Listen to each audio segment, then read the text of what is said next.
my morning chores are taking care of the animals. So we've got the 3 horses. I just really enjoy interacting with them. It's very relaxing for me.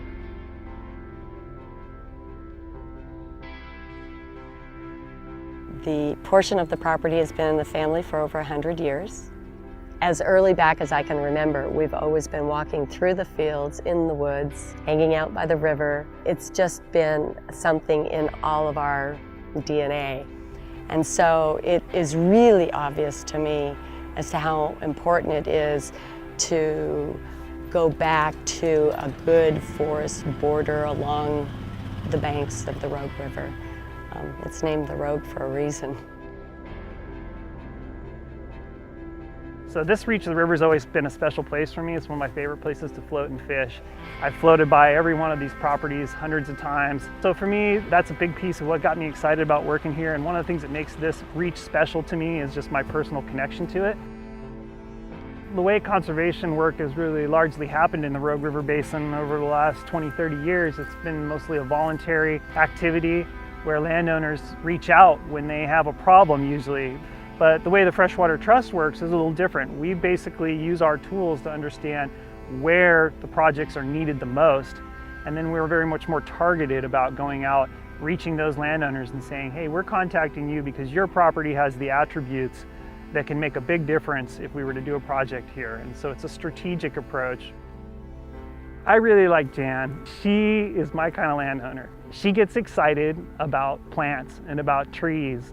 I mean, to me, this is like a big garden. We're just about to put in an orchard grass seed mix for haying for horses and for cattle. I reached out to her and she initially said, you know, that sounds interesting, but I'm not ready yet. So I kept it in my radar, and every year or so I just reach out to her again. I took a very low pressure approach with her. We were basically in alignment and something was going to work out sooner or later. When we all of a sudden started to realize that, well, we weren't going to be stepping on each other's toes and we were all going to be working together, then we were talking more and more seriously about it. I feel like that's what happens in a lot of these projects. Is it's a slow build towards a moment when sort of everything clicks and you go, all right, we're on the same page, let's do this. So this project has 3.4 acres planted here and about 7,300 plants, trees and shrubs. This is the type of place where by using riparian vegetation, we can not only grow trees to offset thermal load on the river, but we can actually begin to grab new land here by catching sediment that's coming in, stabilizing it and building this place up.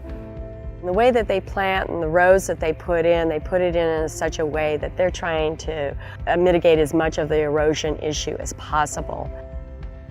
Projects like this one, and this one in particular, can look so challenging on the front end. You look at all the weeds and the condition of the site and you think, boy, how are we going to get from there to this robust, multi-storied, diverse riparian forest? I am really proud of how quickly and effectively we're able to suppress the weeds and grow the native plants on these sites. So with each of these projects, it gives me a little more wind in the sails of like, hey, you know, we can take on more and more challenging sites because we've developed techniques that work.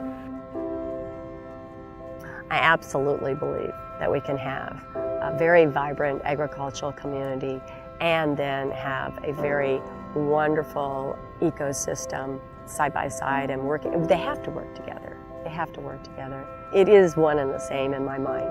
I think I want to tell people that you can be landowners and farming landowners. You can be very comfortable with working with Freshwater Trust and work and make the land productive together.